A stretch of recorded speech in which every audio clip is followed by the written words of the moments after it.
Rabies and Germs, this is NJ Today, here on Mishmashers.com. My name's McConaughey, and for this edition, I'll be sharing my thoughts on the film Ready Player One. At first, my anticipation had mostly to do with the sight of familiar pop culture cameos like Freddy Krueger, Chucky, and really the horror characters that were sprinkled so abundantly in my childhood. My anticipation waned when I came to realize ahead of time that the characters shown in the film aren't as much characters to be featured in the Ready Player One film, rather than fodder meant to capture a certain nostalgic aesthetic. I'll be honest by saying I allowed my enthusiasm to be dampened by the cynicism given as response to the trailers, a lot of them singling the film out from the get-go as coasting off the inertia of worn franchises, and emphasizing the sentiment that Hollywood has officially become a cesspool in terms of unique, original ideas. Granted, everyone who provided their self-proclaimed expertise hadn't even seen the film, and you know what?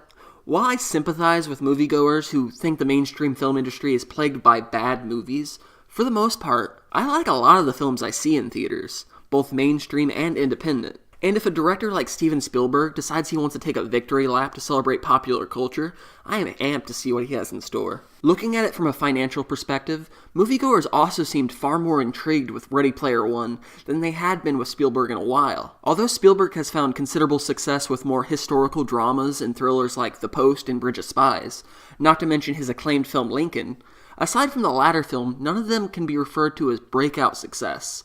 And truth is, Lincoln made almost $300 million at the box office, but cost around $60 million to produce, not accounting for its marketing budget. Meanwhile, his more expensive efforts like the BFG and the Adventures of Tintin also failed to set marketplaces on fire, with the BFG likely to have cost studios a fair amount. This isn't a perspective on the quality of his films, but a curious fact that, in the new millennium, Spielberg has only had 2 films cross $500 million at the worldwide box office, with Indiana Jones and War of the Worlds. Is Ready Player One up to the task to change that? The honest truth is, even if it made $500 million, it isn't a particularly lucrative victory for parties involved, but it seems like the film has a reasonable chance at it. As I'm writing this, Ready Player One is at $475 million worldwide, with a reported production budget of about $175 million, and a marketing budget estimated as around $150 million. That suggests this film cost $325 million altogether. The way things are headed, it looks as though the film will be able to attain close to $550 million worldwide. The bottom line in terms of actual profit is a lot more complicated. Ready Player One will likely attain $500 million, but about $200 million of the profit will be acquired from China.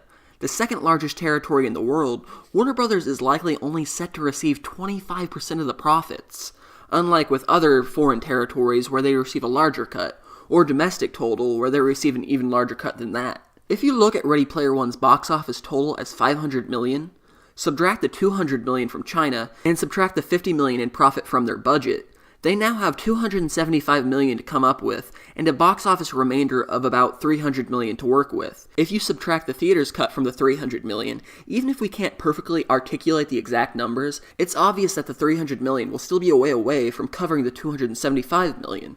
Some websites have reported the film needs at least $440 million in order to break even, but because the final number has been inflated so much by China, a territory that won't pay out nearly as much as if the $440 million would have all come from the United States, where Ready Player One breaks even will actually be much later than that. Other factors like home video sales, Blu-ray sales, DVD sales, and streaming services will help increase the totals. I'm merely suggesting that Ready Player One isn't the breakout success that it might appear to be at first sight. Let's talk about the film itself, though.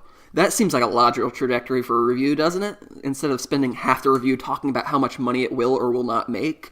Ready Player One is a 2018 American science fiction adventure film, produced and directed by Steven Spielberg, written by Zach Penn and Ernest Cline, from a novel by Cline of the same name. In the film, set in the year 2045, the real world has become desolate, dreary, and dull, provoking humanity to seek refuge through a virtual reality game called the Oasis, which allows exploration and lifelike visualizations. Everything stirs up when our story's protagonist, Wade Watts, discovers clues to a hidden Easter egg that can ultimately lead to full ownership of the Oasis. In the film, Wade Watts and many others face off to try and find the hidden Easter egg. And for those that don't know, an Easter egg is basically a hidden item in video games left by the developers. Something I think I was most afraid of about this film was that it would shy away from the character development and favor references over said attributes instead. In a change of perspective, however, I realized that what I wanted from this film was never a truly in-depth conflict, What I wanted from this was the exact definition of a popcorn flick. I wanted a structurally competent feature that allowed me to enjoy colorful visuals that not only embraced and celebrated what they referenced, but built on them in some regard. That said, I enjoyed some of the characterizations and settings for the film. The concept of everything being already discovered, the concept that everyone's perspective changed from wanting to change how the world is to wanting to outlive its problems, and everyone desiring escapism from an unfortunate world.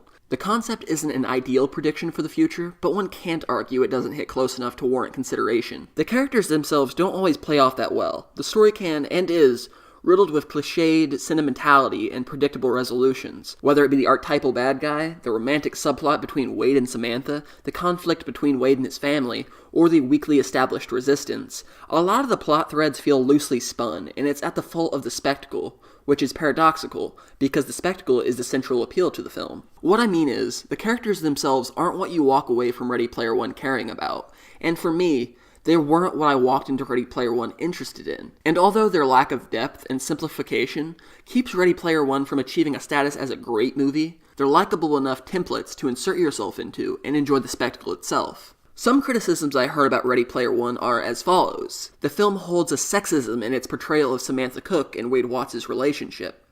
Secondly, that the film provides a regressive perspective on fans of popular culture, and finally, that it provides no critical commentary on popular culture itself and feels more like a love letter to it. First, while I can understand the complaint itself, I find that if I gender swapped Samantha Cook and Wade Watts, I really doubt I'd walk away with that sentiment, and therefore I think it's a double standard. It has more to do with audiences desiring diversity, and not necessarily a fair criticism to the film itself.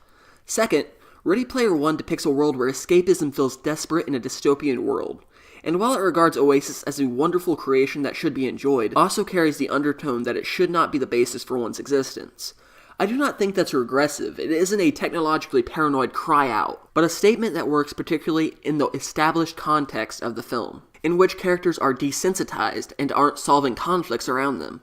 And lastly, aside from the critical commentary I just mentioned, a film does not inherently need to provide critical commentary to prove its worth, and can, in fact, be a love letter. Where Ready Player One no doubt delivers is in terms of special effects, providing a very appeasing aesthetic for audiences to chew on, as well as entertaining, mind-numbing action scenes, a statement that is accurate whether it involves familiar characters or not. The film captures a sense of chaos, feeling like a true thrill ride, and I think it succeeds at that, supplementing itself by nostalgia, without entirely depending itself on nostalgia. I asked myself after I watched the film what I would have thought if I removed every actual reference and character from another medium out of this film. And while I do admit it would have weakened the effectiveness, I do think this film stands as a fun ride through and through, with its own considerable visual merit. I would recommend Ready Player One if you're looking for a fun and entertaining film that's interested more in the bigness in its spectacle than the smallness in its characters. The film isn't the type that will be remembered for its in-depth performances, but it will be remembered for its enthusiasm and engrossing special effects. The film, which bolsters a running time of 2.5 hours, felt like it flew by. Thanks for joining me on this edition of NJ Today. My name's McConaughey, and I'll see you next time.